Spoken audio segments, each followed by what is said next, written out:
What's going on, guys? Boss LP6 here, back to another video, and today I'm going to be doing part 2 of the metal discography of Testament. Now, before I get into this video, my voice is shot, and I literally have no idea what the hell happened. I came back from a walk, and then I was listening to the other albums, and then I decided to have some apples, and I'm like, you know what, I haven't had them in a little bit, and they look fine. Then I started eating them. Then I went to go take a drink of water. All of a sudden, I choked on spit. And I about threw up. And I don't know what the hell happened. And all of a sudden, my voice is shot. Now, it could be that the weather's changing and my sinuses are acting up and shit. But I don't know what happened. I sound like I've been smoking for the past 5 years. I remember when they first invented chocolate. I shouldn't be doing that. I literally sound like the frickin' worm off of SpongeBob that says that they remember when they first invented chocolate. But enough with my shot voice and more raspy than raspberry. I don't know what the hell. Let's continue on.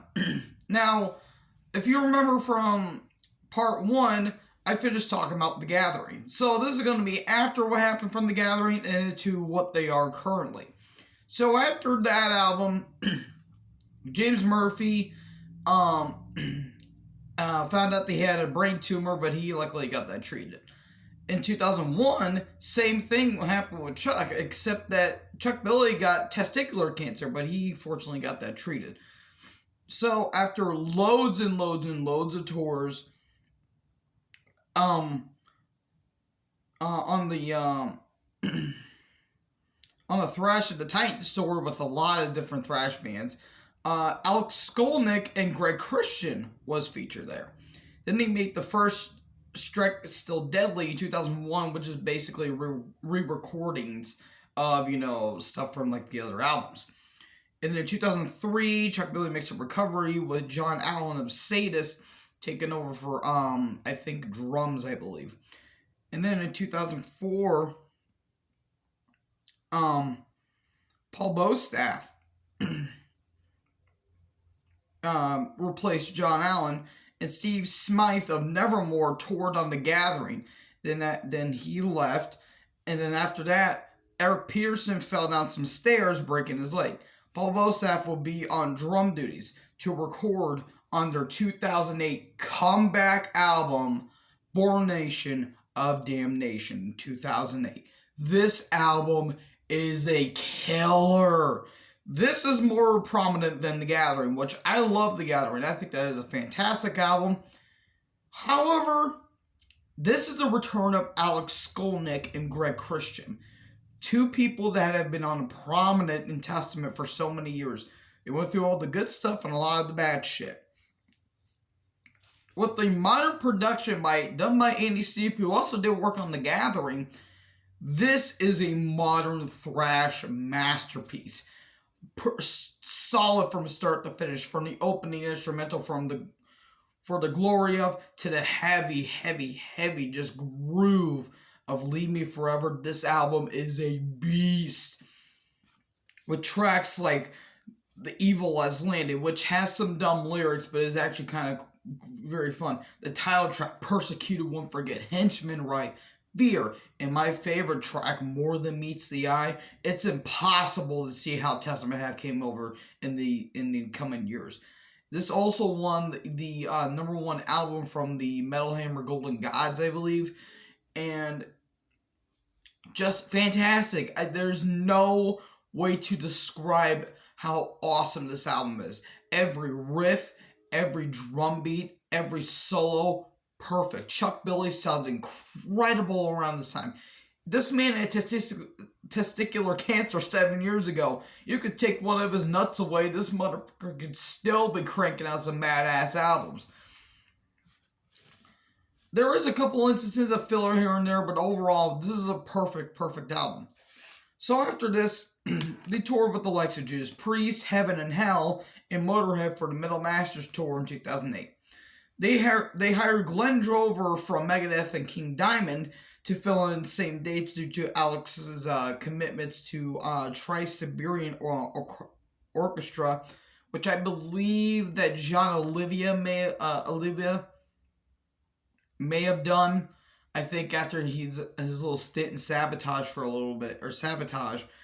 So during the recording of Dark Roots of the Earth, their next album, Paul Bostaph was replaced by the Atomic Clock Mr. Gene Hoglan.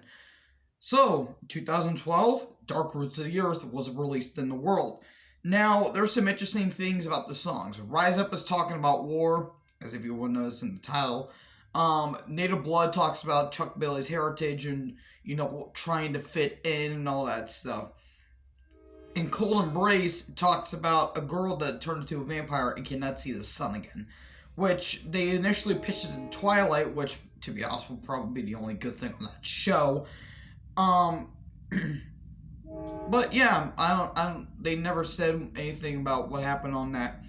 But again, killer songs. This is probably my least favorite of their modern output, but it's still pretty damn good. The aforementioned Native Blood, the title track, True American Hate, A Day in the Death, the aforementioned Cold Embrace, Thorn of Thrones, Last Day of Independence. They even have 3 cover songs on this album.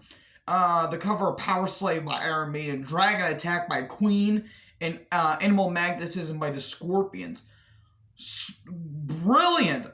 Those cover songs are so goddamn great. The Power Slave one gets me in the mood every time, no matter how many times that album was great. Though this is my least favorite, it's still a damn good album. It kind of sounds sludgy. Like, I kind of get sludgy vibes off of this album, which is something new for Testament, but hey, they ain't gonna stop them from cranking out badass album after badass album. So then, in 2014, Greg leaves and is replaced by the fretless one himself, Mr. Steve DiGiorgio. Now, apparently, Greg left because of some money disputes and some creative differences, but I don't think he has any grudges because that happens in every other band.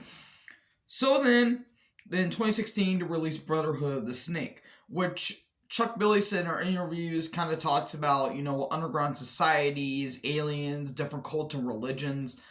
And you can kind of tell, from the opening title track, Brotherhood of the Snake, you get blast beats immediately. It's like dun dun dun dun dun dun dun dun dun dun dun. It's something like that. But oh my god, those backup trills are just whoa.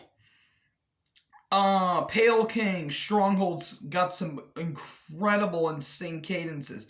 Seven Seals is so goddamn catchy. I swear to God, that song gets stuck in my head. Centuries of Suffering, the Norma game is a shit ton of fun. The only song that I didn't really care about is Cannabusiness, which is very, very goofy. It's a good song, just the lyrics are very dumb. Apparently they haven't learned from the other albums, like The Evil Has Landed, but I digress. Great stuff. And fun fact, this is my first ever Testament album I ever listened to. So yeah, interesting little tidbit there. So, which brings us to current day. Now, last year, during all the COVID crisis, Chuck Billy and I believe his wife, Tiffany, came into contact with COVID during the Bay Area Still Strikes, I believe, tour with Exodus, Death Angel, and a lot of our thrash bands. I believe DiGiorgio got contacted with a Gary Holt, and Chuck Billy and his wife came into contact, but unfortunately they're all good now. But that didn't stop them from creating one of the best albums of last year, 2020's Titans of Creation. I'm going to say this right here, right now. This is my favorite Testament album. I'm in a big minority. I am fully aware. I know that a lot of Testament fans are going to be like, yeah, this album's good, but it's not the best. To me, great songs. Amazing solos. Chuck Billy sounded incredible. The bass is a little more prominent here. It's very groove oriented. Great thrash, got some great, kind of Egyptian themes like Kodo Harambe and Curse of Osiris, but literally every track here is goddamn great. Children Next Level talks about Heaven's Gate, World War III, Dream Deceiver. It's kind of like, if you're a Scorpion fan, the melodies and the choruses kind of sound like she's a woman, he's a woman, she's a man, which, yes. Night of the Witch is probably my favorite track off of this album, just that it's kind of got some black metal influences. Symptoms, False Prophet is fun as hell. The Healers, aforementioned Cut of Hammurabi, and Curse of Osiris, which is a legit black metal. Like, there's no if, and, or but about. Lord have in the afterlife, oh my god. I apologize for all the dogs that are going to be listening to this shit. I sound like a broken dog whistle. Oh, I think my voice is now gone after that. The only track that is very weak is the last track, Catacombs. Why was that the last track? Beats me. I literally have no idea why that was the last track on an otherwise perfect album. With those tracks aside, this is my favorite Testament album, guys. I'm sorry for all the thrash metal nerds, myself included, that have loved Testament in the 80s and think their 90s are pretty damn good. I just prefer their modern output because I listen to it a lot more. It's not that the other stuff is terrible. There's no bad Testament album. Even the ones that I think are not that good, they're still pretty damn good. Hell, I think The Ritual is enjoyable for the most part. Demonic's got some decent tracks. And hell, Souls of Black was good, but not great in my opinion. That doesn't mean it was a bad album. All of their albums are consistent as hell. And if we're being honest, they should be in the Big Four. Now, I had a debate and there was an argument going around saying the Big Four, it's all about making that moolah. And Testament are very, very, very, very consistent. Which I get. Hell, even when they tried to go a little more melodic in The Ritual, they didn't really chart that well. Hell, Titans of Creation charted more than this. Brotherhood of the Snake, I think, is their second highest charting. I think it's at 22, I believe. And, my god. I just love how bands that are this consistent can make some thrash bombers in the darkest times of their world. So, with that being said, thank you guys for watching this video. What is your favorite and your least favorite Testament album? And as of this recording, they're writing some stuff, but they haven't released any material yet. So I'm looking forward to it maybe next year, maybe 2023, maybe 2024 with how their years are going. But they have said that they don't want to be doing it 4 years in a row. So maybe next year, maybe. But anyways, let me know down in the comment section below what you guys thought about this video. Make sure to like, comment, subscribe. Join the herd. I'll talk to you guys next video. Peace out.